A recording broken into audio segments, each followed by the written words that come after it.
The Fearless Podcast, in a time of deceit, telling the truth is a revolutionary act.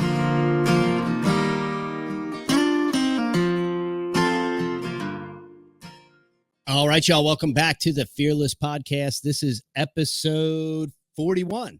And episode 41 already. And I'm very excited today. I have an awesome guest. You need to hear his story. You will not believe this, but this is postmodern, post-truth, 2024, and it's so ironic because it seems a lot like 1984. I want to welcome to the show today the Alpha Warrior. Hey, Alpha, how you doing today? I'm doing good, man. Pleasure to be here. I like that intro too, man. Got me all relaxed. Good.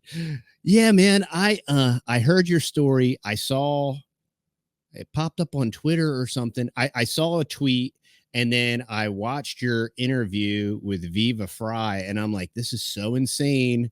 And I don't know how many people have even had the chance or the opportunity to hear your story. And there's so much tragedy and hope in all of this. And so I was hoping I wanted to get you on and I wanted you to basically kind of give us a little bit of your background and how you ended up here and kind of like where you're at now and kind of go from there. Yeah. Well, first, let me start by saying thank you for your time, your audience's time. It's voices like yours is the only reason my story is even getting heard because, the quote unquote mainstream media won't go near it with 100-foot pole. That being said, my greatest accomplishment is I'm a dad. Next after that would be I became a Marine, joined the Marine Corps a few days after 9/11. Did the Marine Corps, went into infantry, and then right after Marine Corps in Iraq in 2003, I would join law enforcement, and I'd get into the police department in 2005. Okay, so you have a military background, and then was your dad like a service, like he was a police officer or something like that? No. So I wish I really would, and hopefully I establish that family tree of having little ones that are in the military. But no, I had an uncle that served in the Army during Vietnam, and I had a cousin that was in the Marine Corps, a little older than myself. But other than us, there's no one in the family that I know that was ever in the military. So hopefully it's a new tradition. Great. Now, so maybe explain to us how you got from maybe how your story developed with, explain what happened in the police force, and then kind of like what I explain as the weaponization of the deep state, but maybe give us a little bit of background with California and explain what you were doing there, what your role was and all that stuff, and then carry us forward. Yeah, absolutely. And I'll preface it with this. When you hear my story and you're just like, no way, this guy's leaving something out, don't feel guilty, because if I was hearing my story, I would think the same thing. It's one of those things that it's so tragic, and it puts so much negative spotlight on our Department of Justice and law enforcement that it's hard to swallow. And it is for me too, because I love the badge. I joined law enforcement, had an amazing career, best moments of my life, the hardest moments of my life. Survived 4 officer-involved shootings where I was actually being shot at. Been awarded the Medal of Valor as a law enforcement officer, 2 Chiefs commendations. I have an award from the FBI that comes into play, I guess, a little bit later. Signed by James Comey. I'm not happy about who signed it, but I earned the award nonetheless. Awards from Congress. I had a very distinguished career as a cop. Got into the detectives, was on a tactical team, got to do undercover work. It was really cool. God blessed me with an amazing career. But with all those kind of, accolades and stories means you have the hardest parts that come with it too. And I had to witness my partner die in front of me in March of 2011. Two Purple Heart recipient Marine, Jermaine Gibson, just a phenomenal human being. He was a dad of a son that was just a few weeks old, just gotten married. You always say it happened to the worst person,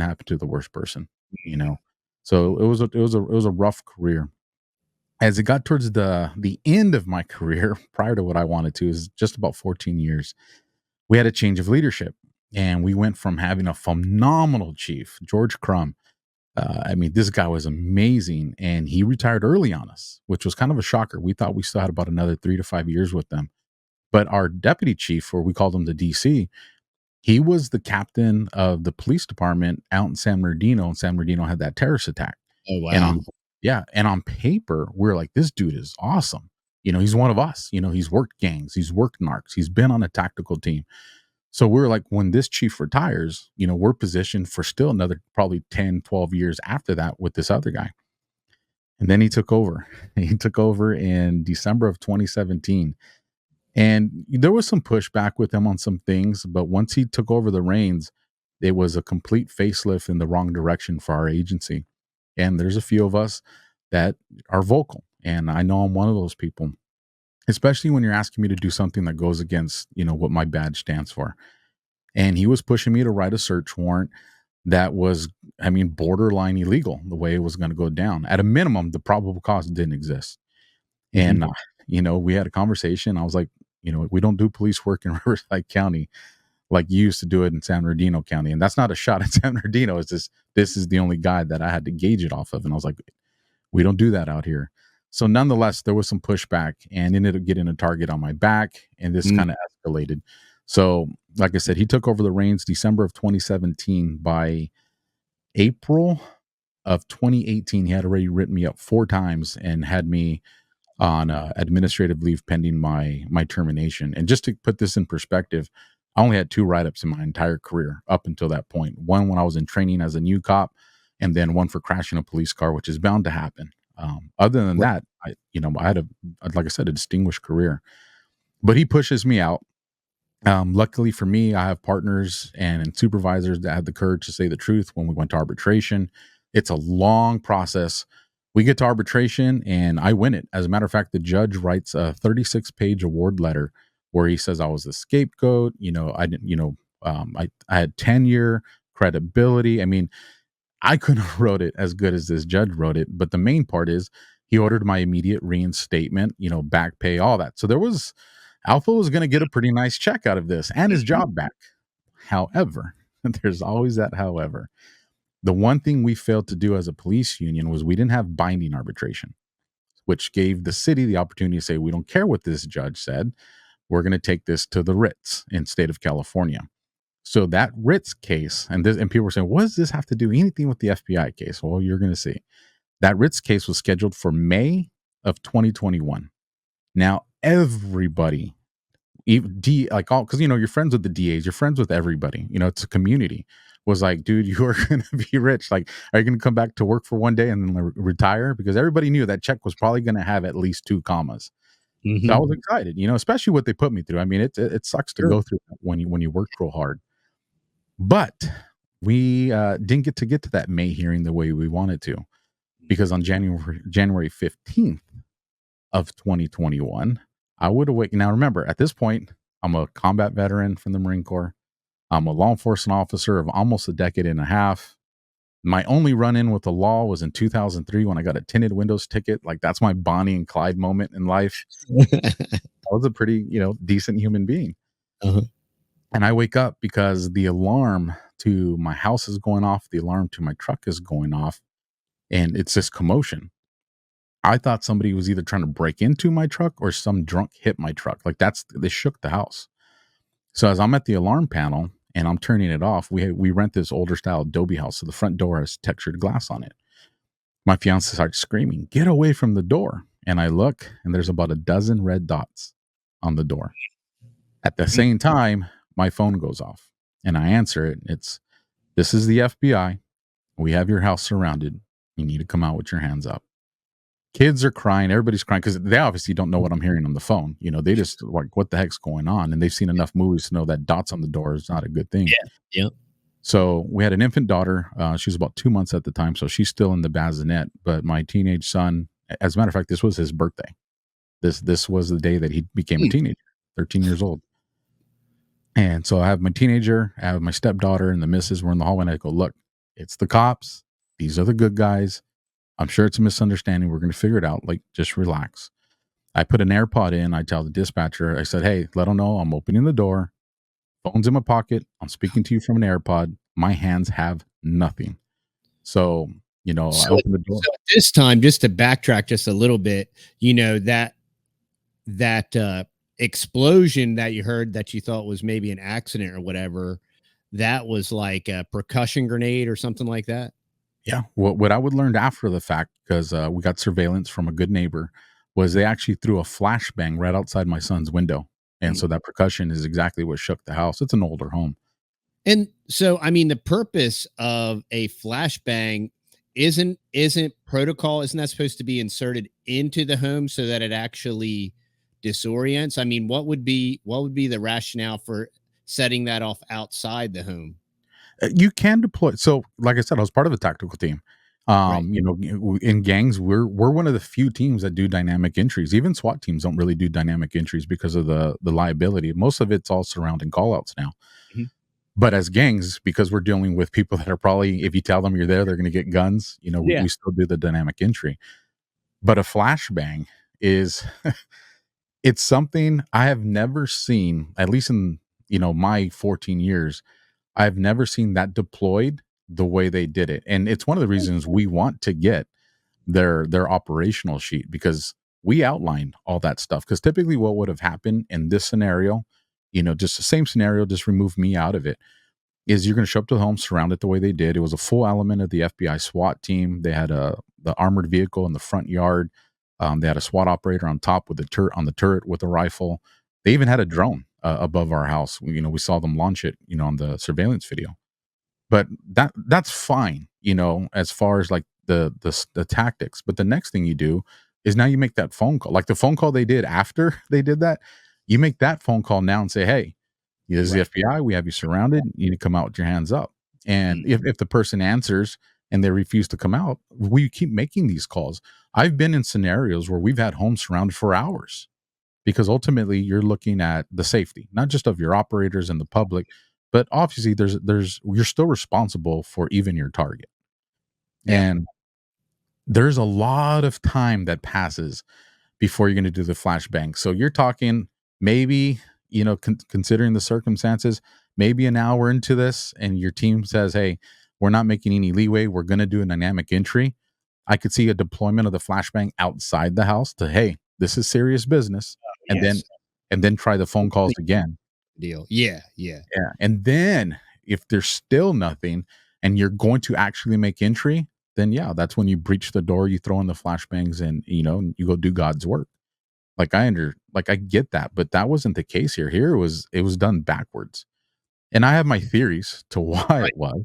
That was the point I was trying to make. Is it seems to me that the protocol that they used, I mean, normally a normal man that would protect his family, you hear an explosion outside your house, you don't know if it's gunfire or not. So you're going to protect your family. You're going to obviously come to the door with a gun. I mean, anybody that's trained with weapons and is wants to defend their family, you're going to come to the door armed. You're going to see what it is. You're going to come to the door in a position where you can defend yourself, because you don't know if you're being attacked. You don't know what's going on.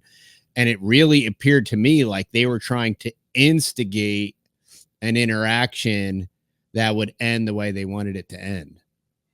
I agree completely with your idea of what they're trying to do, because like I said, at this point, I've already received, the court order that I'm going to be reinstated. So that's where my mind is here in a Yeah. few months, we go to Ritz and I become a cop again. I get my job back.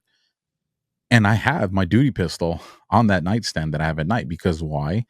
The last assignment that I was working was gangs, where I worked undercover. At the time all this went down, actually, even to this day, I still have active major criminal gang cases where guys are looking at life sentences and, homicides, attempted homicides, like major cases that are still active in the court system. Mm. And we're not dummies. These gangs find out where you live. You take Yeah. out the investigating officer or, the expert witness, chances are the case is going to go away. So you always have that in the back of your head if these guys ever try to find you. It's only by the grace of God that night instead of grabbing my duty pistol, that I grabbed my phone. And it's just, it has to be my guardian angel, because the last time something had happened that set off the alarm because a bird had hit the rear slider, that's what I grabbed, the gun, because like you said, Yep, you're protecting your yep, family. yep, yep. And but like I It's said, grace of God, I didn't grab it. Thank goodness, because if I open that door to investigate what's going on and there's a gun in my hand, mm. I'm not here to share this story. Right. Wow, that's incredible. So, okay, so they hit you with the flashbang. It sounds like they're trying to, suicide by cop, basically, is what they're trying to like line out on you. And so you get the call, you say, "Hey, I'm coming out. I'm unarmed." And then what happens? I walk out, follow the commands towards. They had several vehicles there, going between two of the other vehicles.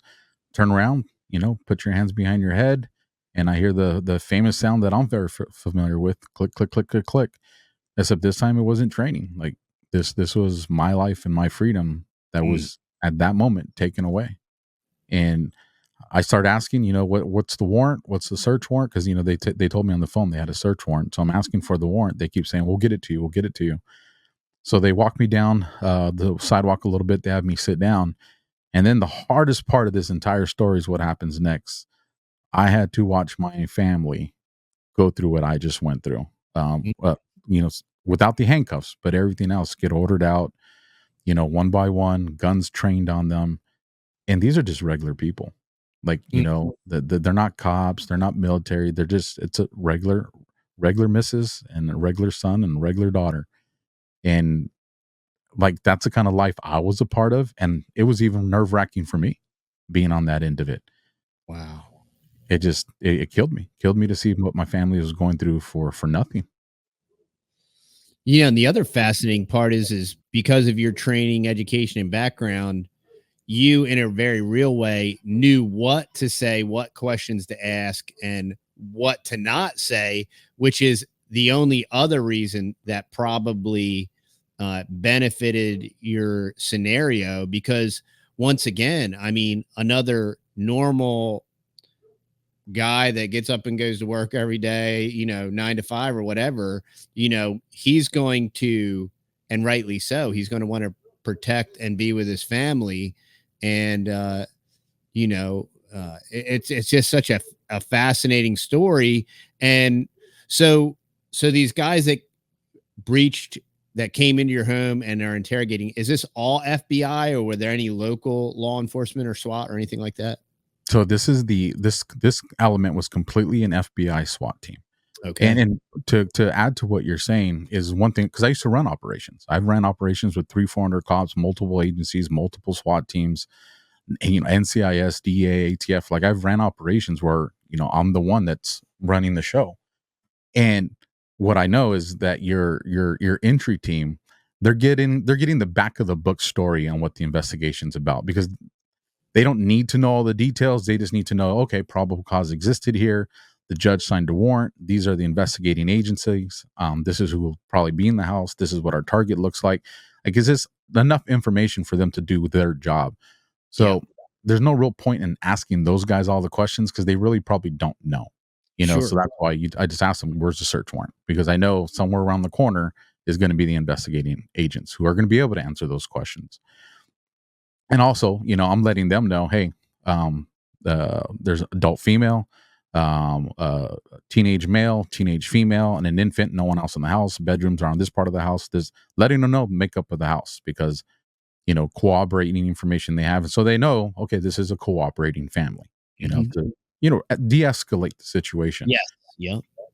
And so, I see my family go through that. They sit them on the opposite side of the street. Now, even though this is Southern California in January at 0 dark 30 in the morning, it's cold. Mhm. And, kids are, miss everybody's in their pajamas. So I'm like, hey, listen, it's a little house. We don't have a lot. Just go clear the living room, make it safe, and take my family inside. We're getting on it. We're getting on it. Meanwhile, my missus is asking, for the baby. She's like, can I go get my daughter? And they wouldn't let her. Mm. That was a very hard moment, because now I'm seeing the SWAT team go into my house. My daughter, my infant daughter, still in there. I'm in handcuffs. My missus is crying and pleading to go get her, and they're saying no. So Yeah. as a man, it is hard in that scenario because what I do know is they have no reason to be here. They have no reason to put me in handcuffs. The last thing I want to do is give them a reason that justifies what they're doing. Right. Because every I can understand any man that says, "I don't care, I'm gonna go in there and get her." You're Yeah. Trust me, I want to, but I'm also dealing with this as it's happening, and I know that the second I do that, it's resisting, it's delaying, and all of a sudden the felonies start to stack, and these are felonies that I'm not gonna be able to argue, you know? You rely on the mercy of the court or of a jury. So Yeah. anyways, And once again, I mean, it's kind of fascinating that you could draw from your background and you in a way protected yourself from what you didn't even know was coming per se. Because like you said, I mean, a normal man with a baby is going to be like, hey, you know, I'm law enforcement, I have training, I know what the law, I know I'm not breaking the law, so get out of my way, I'm going to go get my kid, you know. And just having the foresight and intuition to try to control an uncontrollable situation. Yeah, that's kind of fascinating to hear that. it was hard. It was Yeah. hard. So right around the time the sun starts coming up, so I'm guessing it's probably 7 in the morning, maybe 7:30 in the morning. They finally take my family inside. They take me to the backyard, and that's finally when the two investigating agents show up. Special Agent Armenta, who worked for the actual FBI, and Detective Candias, who's a part of the FBI's Joint Terrorism Task Force, but works for California's Rialto Police Department, which is it's a city, municipality, which is how the FBI has jurisdiction. Which, if you guys want me to talk about that, I can talk about that because a Yeah, lot of people. that's what I'm still trying to figure out how this crossover happened. Yeah, this is yeah, explain this because this is very So interesting. I've unfortunately, fortunately, I guess is how I'll put it, is being on this side of the coin. I've learned a lot of things that I'm like, this isn't such a good thing that we do. Mm, And one of those things is the federal government doesn't have jurisdiction to do law enforcement duties in our states. right, exactly. Yep. That's why I was asking about because I always thought, didn't they have to involve local authorities? Well, Isn't that part of the process? if you just had like two FBI agents that were coming down, they're supposed to get the permission of the sheriff that has jurisdiction. Right. That's any state, anywhere. Like that's the law. But one of the things they do that's in it's this is where verbiage becomes really important, Mm, is implied consent. Because when the sheriff's department or a local police agency puts people on these task force, so now you have the Joint Terrorism Task Force that's made up of FBI agents, but has local law enforcement on that team to include sheriffs. So now when these teams go to do something, your sheriff is there or your deputy is there, which is representation of the sheriff. So all of a sudden, this is how the FBI skirts into fence. Yep. getting jurisdiction, and they know this because if you look at all of these documents, if they put any state charges on any of the, or it's not even January 6th, it's anybody, it's always going to be a local officer that signs the arrest warrant, that signs the search warrant. You'll have the FBI agents that'll supplement it with signatures, but the first signature is always going to be somebody that has local jurisdiction, which is what, in my case, why they had Detective Candias there. Huh. So that's how they get the jurisdiction thing, which completely, man, that's a whole nother show, man. That I'd love. There's a lot of legislation that I want to push for. Once I kind of get this monster, behind me one way or the other. There's a lot of things, and let me say this too. I should have said at the beginning, so I don't want people to misunderstand. I still support the blue. I still support the badge. I still love law enforcement. We're making a lot of mistakes in law enforcement right now, especially during the lockdowns. I'm disappointed in law enforcement, but I also know that there's still a lot of good men and women there that are Mhm. also operating under the mindset that I had. And until we educate our cops to truly understand the Constitution, because despite what the public thinks, we're not in the police academy going through line by line the Constitution. It's not like that. Mm. We'll cover the Fourth Amendment, we'll cover the Fifth Amendment, we'll cover things, but there's just so much information we got to cover that we don't spend the time we should be spending to learn the Constitution, because if cops knew the Constitution, we would automatically be like, well, why are we enforcing this law and this law, because that goes against our Constitution? Why are we taking people's guns away when the Second Amendment says they have the right to bear arms? And it doesn't matter what state statute or city statute exists. The Constitution says any law repugnant to the Constitution is null and void. And Right. if I'm taking an oath as a cop, because we all do, we take an oath to the Constitution, then why am I violating it? But cops just, they don't understand that.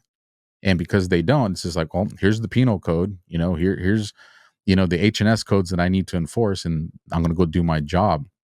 Doesn't make them bad. It just makes them not educated in something that's going to in turn make the public not happy with them. And that's kind of, I see it from both lenses, because like I said, I'm still a cop at heart, but I also know that, yeah, the public has a right to be very pissed off right now with the things that they see. It's kind of interesting because there's a correlation, where, like, for example, with officer training and not a focus on something like the Constitution, that is a founding document, that is the literal foundation and construct that all other laws are going to be built on. So to neglect that is basically neglecting the entire system. It's very similar to our medical industrial complex, where no doctor is taught anything about nutrition and natural immunity, right? So they built this construct around some experimental concoction that they want to inject into everybody. And it's largely predicated upon doctors not knowing or being trained in just like basic anatomy, immunity, and nutrition. And by doing that, it weaponizes that medical industrial complex in the very same way. By not teaching and focusing on our Constitution, it's weaponizing our law enforcement so that they don't even realize that they're like the tip of this sledgehammer that's just like slamming the citizens that they've sworn to serve and protect. 100%. And it's the reason I always try to get law enforcement to recognize what there's being done to them, because the only thing that separates, our society from chaos is the fact that we govern by consent. Mm-hmm. Because I don't care what you can get, one of the two largest agencies, you can get the LAPD, you could get the NYPD, you could get every cop that they have on staff. If the city wanted to take itself over, there's nothing law enforcement can do. We don't have the numbers. So we control chaos by the consent of the good people. And when you see law enforcement now doing the things that goes against the will of the people, you start to chip away at that consent. And that's a very dangerous line to tread there. And law enforcement has to wake up to realize the powers that be are helping us set ourselves up for something very bad if we don't wake up and stand against it.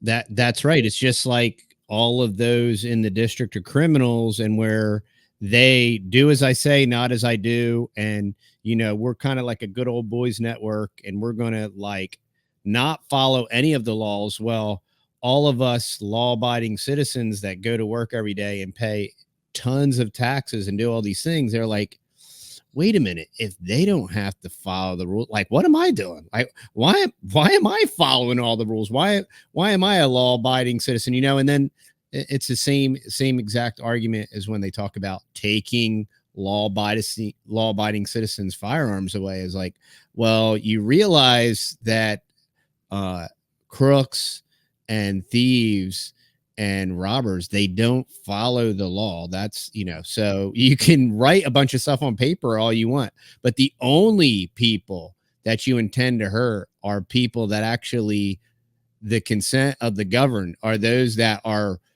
willing and happily comply, and that appreciate the rule of law. Yeah, I mean, it's really fascinating. And it's all part of this postmodern deconstructionism. They want to destroy Western society, Western culture, and everything that's predicated upon. And it's largely it's largely been enforced and bolstered by our Constitution, and if they can I hope y'all are enjoying the interview. I wanted to pause briefly to remind you of our podcast sponsors, foodforestnursery.com. They are currently selling bare root trees. Now's the time. If you're planning a food 401k or a food forest, now's the time to order your trees. Please go on over to foodforestnursery.com. The Texas Boys 10 is the discount code to use. That will give you 10% off. So go on over there now. Also, as always, TheTexasBoys.com. If you're looking for any of our homestead products from our homestead to yours, go on over to TheTexasBoys.com and enjoy the rest of the interview. Deconstruct that, it will, for lack of a better term, lead to like a civil type war. And I'm not saying like citizen against citizen. I'm saying like citizen against those in power, whether it's bureaucratic or elected or whatever. It's interesting you bring that up because I've, on Twitter and these X spaces, they're like these virtual town halls, which, you can get a couple hundred people together to share. And I tell people, and I'm guilty of it too. It's civil war is the term that our government's been using. I mean, they even put a movie trailer out there with it because they want a civil war. Yes, they do. Because that allows them to pull down, the full thumb, the pressure of the thumb of what they really want. However, the enemy here is not citizen v. citizen. It would be, citizen and against an illegal tyrannical government. And the term for that would be a revolution. Right. And that's what I tell people is, listen, there's a lot of things that we can do to prevent us from getting there. You got to realize what the power of we the people is. Yes. And two is, citizen against citizen is what they want. There's this quote, or I think quote or a little saying, I try not to butcher it, but it says, if you put red ants and black ants in a mason jar with some sand, they'll make their colonies, they'll coexist, there's no issues.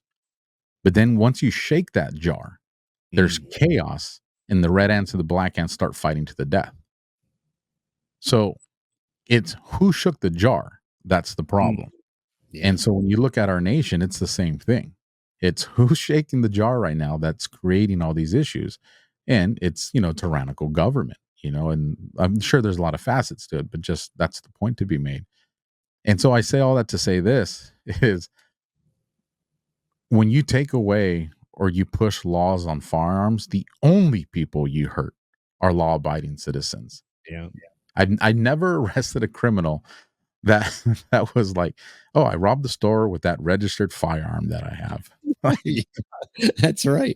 Which is why the founders said shall not be infringed. They knew that any attempt at any type of encroachment or infringement on the Second Amendment would be on the people that want to just be left alone. They want to live in peace and harmony. They want to love their neighbor. They want to do the right things.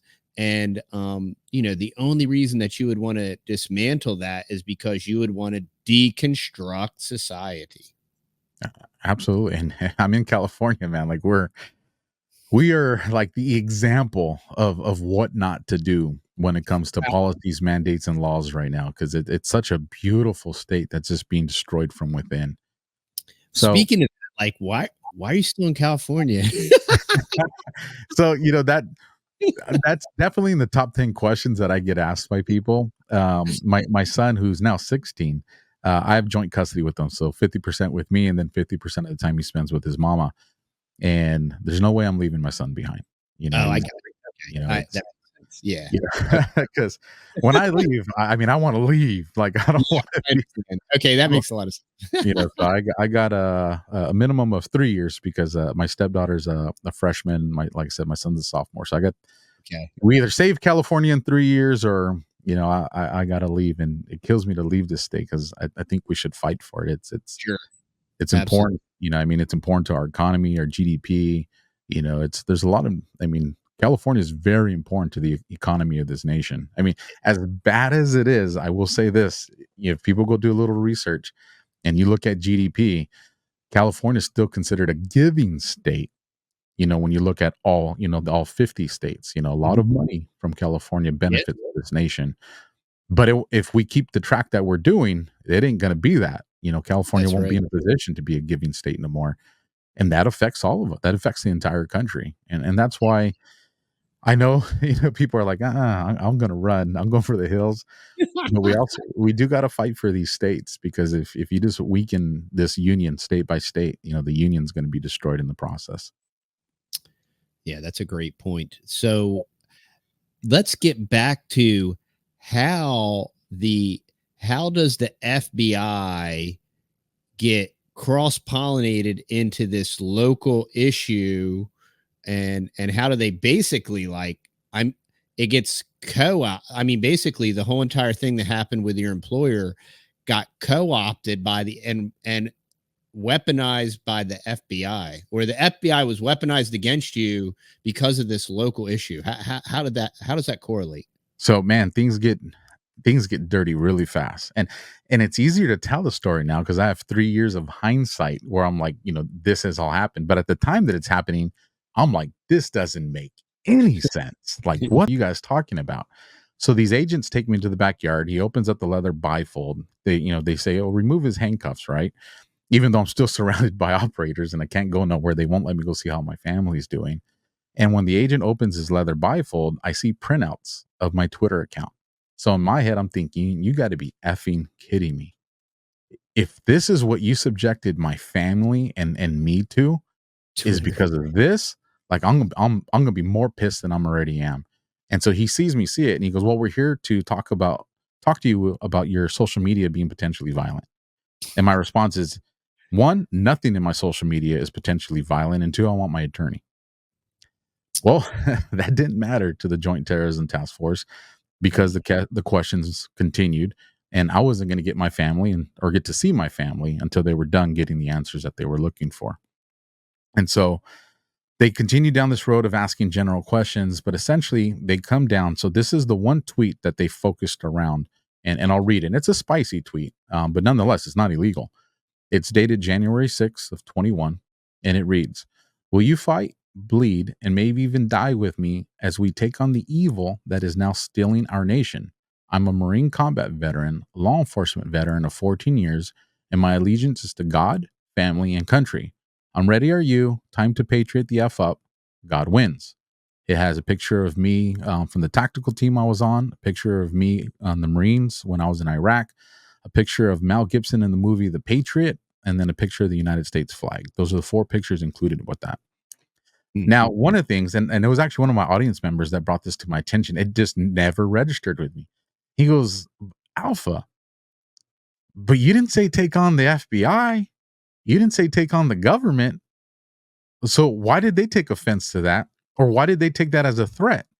And then I was like, man, I've been focusing so hard on this case. I miss a very simple point.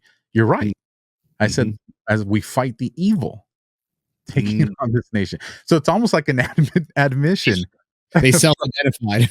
Yeah, like, well, evil, you're talking about Yeah, us. oh, you're talking about me. So that, so now I make it a point to address that. But other than that, they questioned me on a picture of the Chris Kyle Punisher skull, but in the skull I had the Roman numeral 3. And they focused on this. They're like, "Well, what do you know about the 3%ers?" And I was like, "Never heard of them." "Well, Mm. no, baloney." I'm like, "I've never heard of the 3%. So you know who the Proud Boys are?" "Yeah, I've heard about the Proud Boys." "But you don't know who the 3%ers are." I'm like, "No, man." I'm like, "If you want me to make an educated guess, I can tell you who I think they are, because I did work gangs and I know who 1%ers are." And he Oh, says, right. "Well, what would you think?" And I was like, "Well, considering 1%ers are the bad OMGs, I would say 3%ers are maybe the opposite of that, the good ones." And so he goes on to this rant and starts explaining. This is Detective Candius goes on to this rant, starts explaining, "No, in our history, 3% of the population is all that it took, in the revolution to take it on and win." I said, "Well, that's what you're saying. I've never heard that, but I'll look into it. We'll see."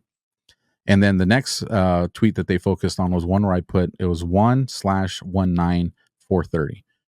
And he goes, "Well, what does this mean?" I go, "Well," and obviously this didn't come to fruition, but at the time, this is January 15th. So this is 4 days before January 19th.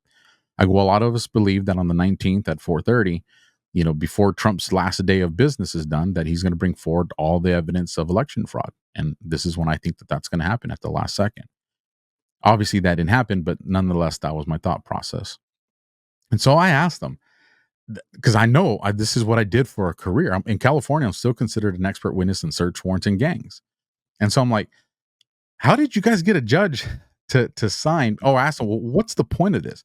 And they go, well, we believe you want to disrupt the January 20th inauguration. I'm like, what? I'm like, I just tweeted a few days ago, it was January 11th or January 12th. There was a post going around social media. It was the Statue of Liberty on a red banner. It had 3 yellow stars on it. And it was telling Americans to go to either the DC or your state capitals and go armed. But there was no group taking credit for it. So a lot of us were retweeting. And just for the record, at the time, my social media footprint was nothing. Like I had like 600 people on Twitter because where I was, fighting the information war was on Instagram. And then Instagram took me down. And so that's what actually pushed me over to a pre-existing Twitter account I had. So I go, how did you guys get a judge to sign a search warrant that I want to disrupt the inauguration when a few days ago I just tweeted telling people the opposite? Because I reposted that tweet and I put, absolutely do not do this. This is a BLM or Antifa trap. And so they acknowledged seeing it. They're like, well, yeah, but you said not to go because it's Antifa or BLM. I said, I don't care if I tell people not to go because it's too cold. Right. You're telling a judge under penalty of perjury, under oath, because I've been in the chambers with multiple search warrants. I know how the process works. Judge asks you give him the document. He reads through it. He asks you whatever questions he has. And then before he signs it, he says, raise your right hand. And we raise our right hand right there in private in front of the judge. And he says, do you swear that everything in this affidavit is true, current, and active to the best of your knowledge? And you answer yes. He signs it. You sign it. So I'm knowing that they did this. I know that they read it because they just acknowledged reading it. So I'm like, how did a judge sign this when I said the opposite? And then they didn't answer that. So what it told me is you guys didn't put this in the search warrant. That's a big no-no. In law enforcement, even information that's contrary to our investigation, we have a legal and moral obligation to include it so the judge makes the best decision with the totality of information that's put in front of them. When you don't do that, you start running into, certain legal issues. And in this case, definitely exculpatory issues. So So, if they didn't use your Twitter and present it, then how did they make any case to the judge? well, they presented tweets, Oh, okay. I'm sorry. but they only presented the tweets that Oh, supported yeah. their argument. Yes. And, Okay. which even then, there's still no probable Right. cause. Yeah, of Freedom course. of speech is freedom of speech. Yeah. So I find this information out later, but I'll explain it now. Also, they tell me that they're taking all my firearms because California is a red flags law state. And they said that they got a gun violence protective order, so like a restraining order, to take away my firearms. Now, this is a civil issue. And so what we learned later was they knew that they didn't have criminal probable cause. So now that we get to look back at the timeline of things, what they did was the day before they get the criminal search warrant, they go into the judge's chambers and do the gun violence protective order, red flag law. And this is how they got that. So in California or any red flag state, if a confidential source or a person comes to law enforcement and says, hey, this person's been making, crazy comments, they're going to go to the post office or this place or this, you can get a gun violence protective order and you go doing the investigation. And it's crazy because it's something, like I said, I get to see things now through the other side. We actually violate due process here because Yeah. we're taking people's firearms before something ever happens as a quote unquote safety measure. And so what they did was they got that first, then they got the criminal probable cause search warrant the day after. So Yeah. now, I'll come back to the story, but to forward a little bit so it makes sense, is months later, once we go to the first motion to quash these things because this is not legal, the judge tells us, we lay out the exculpatory information. We lay out the line. We lay out like all the stuff cops should never do. And the judge says, it's on the record. People can get the transcripts. Even if I believed all of this and the probable cause didn't exist, the fact that they had the gun violence protective order the day before, this warrant's always just going to get signed. Now, this is the part that should terrify everybody, because what I'm saying is a loophole. 14 years on the job, I didn't even realize this loophole. If you're in a red flag law state, all law enforcement has to do is conjure up the idea that a person said that you were going to do this. That gets them into your house, and now they can search for a crime. And I will tell you this, I don't care how law abiding you are, put me in 100 houses, 97 of them, I can walk away with an arrest. Because Mhm. there's just a lot of things people don't realize are illegal. You know, Yeah. how many people in here have an old video VHS tape where they recorded a football game on TV? Guess what? Federal violation. You Well, can be and arrested. this is how our entire legal system has been weaponized against us is write so many laws and have so much fine print, and we have to sign it. We have to sign it. We'll read it after we sign it, obviously, because we don't have time to read it. So, but we just need to sign it and pass it. And now we have. I tell people all the time. I'm like, here's the thing: you are breaking. All of us are breaking hundreds to thousands of laws every day, and we don't even know it. And it doesn't even mean anything until someone within the apparatus has a reason to bludgeon us to death with it.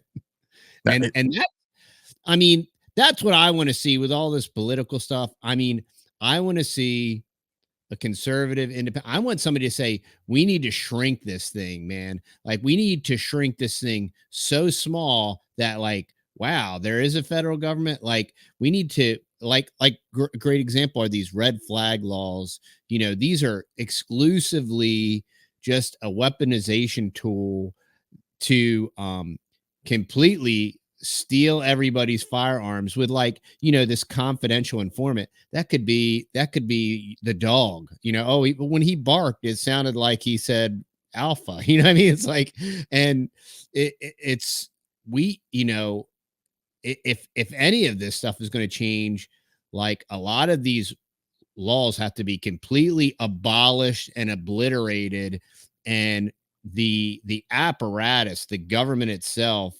um I'll give you for example, the Republicans are like, oh, these 87,000 IRS agents that carry guns and stuff that are going to audit all the normal working people and everything. Like, we're going to take that funding, and instead of hiring them, we're going to put it over here. No, no, no. Shrink the whole thing. Get all the way rid of it. Get rid of the funding. Like, we don't want any of it. Like, we're going to have to pay our bills one day. Like, just shrink this thing. Let's be done with it. Let's get back to something that's reasonable and manageable. there should be zero legislation for new laws. Like, the Yeah, only yeah, the only legislation we should be passing is the removal of laws that are bad. It's yeah. in California, our penal code book is thicker than the Bible. Like, that's ridiculous. That book should be, you know, 15, 20 pages. Business codes, H&S codes. There's just so many things in there, but it's just we've just gotten used to it, not realizing we are paying and voting for people that are going to violate our constitutional rights. And part of it is because as a nation, unfortunately, we got lazy. Yeah. We got lazy, and we started sacrificing freedom and liberties for the promise of safety. And that's not the way Mhm. it's supposed to work. So so they do these things, and I wish that was like the last corrupt thing, but this is the tip of the iceberg. Um During the same, well, before I get to the hearing, let me wrap up that day of January 15th.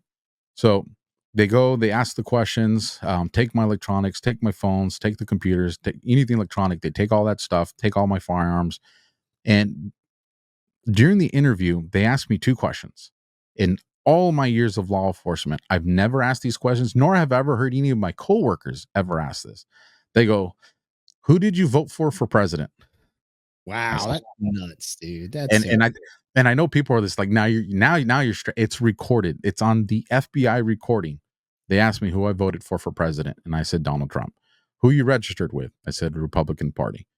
Now I answered it because I'm just going to answer it. I'm pissed. Like, they shouldn't be asking me questions anyways. Ask for an attorney, but Right. nonetheless, I'm not going to sit there and let them intimidate me and shame me into who I voted for, or what party I'm registered with. But nonetheless, How can anybody, how can our politicians go in front of the American public and say the DOJ is not politically being weaponized when you have my story that's an FBI recording where they literally are asking me who I voted for and who I'm registered with? Like, of course, this is political. Mm. The and then the other thing that they said, and this was a pretty significant statement by Candice, he was getting frustrated. I mean, you call it good cop, bad cop, maybe, but nonetheless, he's the one you could see.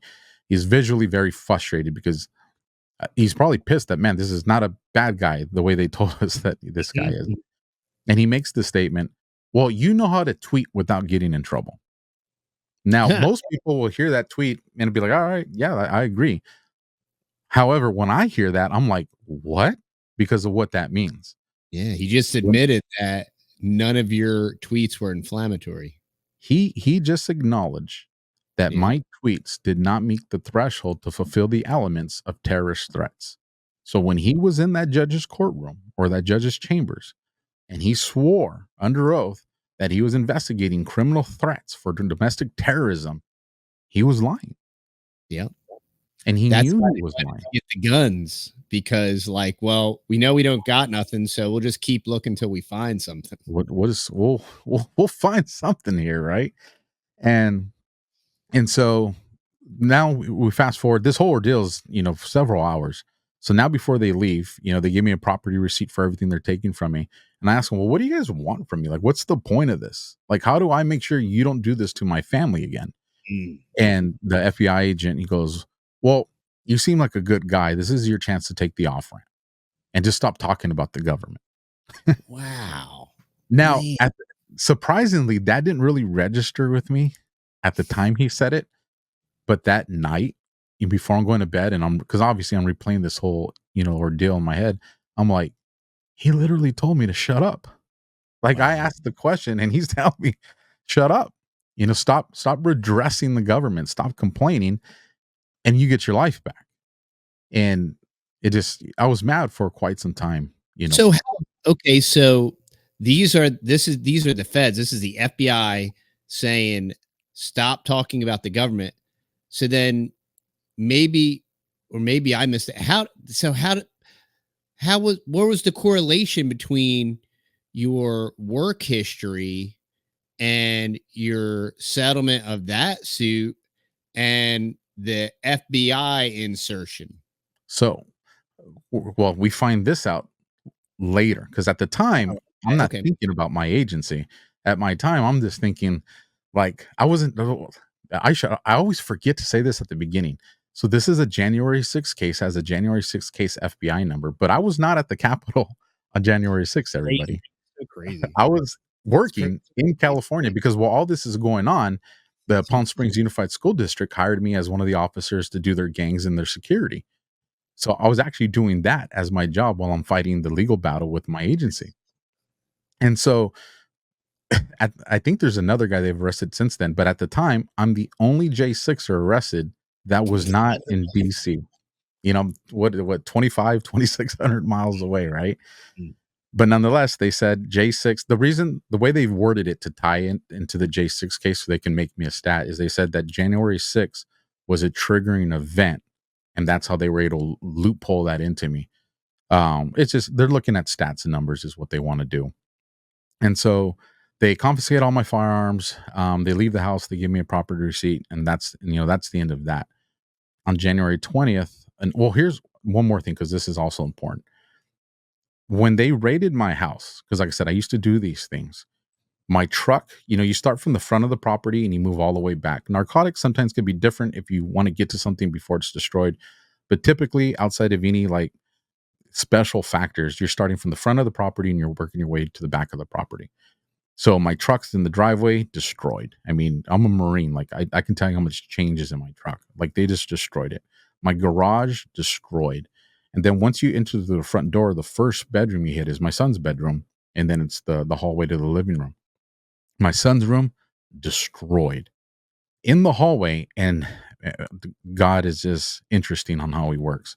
A few weeks earlier, because when I was going through what I was going through with my agency, I was really hurt. There was a lot of betrayal from that. I was like, man, I've been shot at. I've watched my partner die.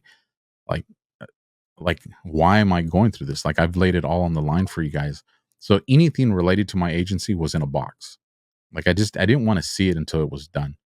And, the missus found that box, and I'm working one day and I come home and the wall's covered, congressional awards, like I said, the Medal of Valor, like everything. And she sees me and she's just like, "You work too hard for that stuff to be in a box." And I was like, "You know what? You're right." And like I said, this was just a few weeks before this happens. And the reason I explain that story is the second bedroom that you hit is my stepdaughter's bedroom. And the hallway where all these awards are is in front of her bedroom. And so what we learned from her is when one of the operators was babysitting her in the bedroom, she said they all stopped at the wall and they're reading all the awards. There's a lot of them. And that one of the guys, that's the ball guy. And as my recollection, I think that ball guy was the team leader, if not probably one of the senior guys on the team. They asked, "Hey, are we arresting this guy?" referring to me. And that the team leader responds, "No, man, I think this is one of the good guys." Now, Mm. one of the things that's interesting, like I said, garage, my truck, my son's room destroyed. From that point on, her bedroom, the living room, the rest of the house, the master bedroom where my firearms were stored, treated with respect. I mean, literally, they folded the clothes and you would think two different teams hit that house. And why that's so important is because now remember, you have to look at this through the lens of the way we saw the FBI in 2021, January of 2021. You know, we obviously there was questions around Ray and all that, but we didn't see all this attack on multiple J6ers. Like this is the first week and a half. So I would say the vast majority of us we had a different look. And I think these guys also, I think when Special Agent Armenta and an Agent Candias gave them that briefing, the kind of briefing that I've held, that team's relying on us to communicate what we're dealing with. I've had targets that aren't so much of a threat, and I've had targets that are very much a threat to where, like, I don't care how much this guy's smiling, the second you turn your back, he's going to kill you. Like, it's my responsibility to communicate that to the search team. And I think that when these guys were in that Zero Dark 30 briefing, I think these two agents really made these guys feel like you're going to go to the home of a guy that was a combat veteran, a cop that was fired, and he's triggered. You're going to a dangerous domestic terrorist's house. And I think these guys really believe that. All right, y'all. Well, this is where the interview is going to end. If you're following on this platform to hear the rest of the story, you're going to have to go on over to the Fearless Podcast and subscribe while you're there. Leave us a review and a star rating. It helps a lot. And I hope y'all go on over to the Fearless Podcast. You can see the link down below and subscribe, and you'll get to hear the rest of this very awesome story. Thanks for watching. We'll see y'all.